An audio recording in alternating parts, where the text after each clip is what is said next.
patah-patah ngapain? Dia hobi banget tuh. Lu nggak hobi? Enggak. Kayak merasa akan ngeganggu di sekitar. Kalau gue ngerasa Bang Gopar kalau misalnya video call, soalnya kan gua juga. kepentingannya kan buat sendiri. Iya, gue juga. Iya kan? Iya. Dia tuh yang hobi. Ya.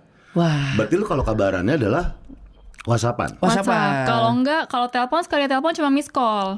Kayak, balas WA, matiin. Balas WA, matiin. Oke. Gua emang nggak suka teleponan, tapi kalau misalnya di penghujung hari, gua kan teleponan karena kayak merecap hari itu kayak gimana.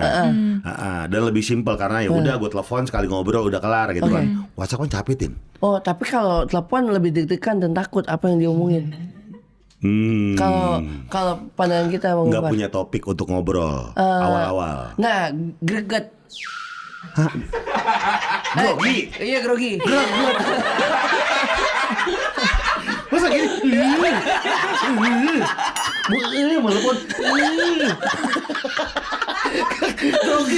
Grogi. Oh,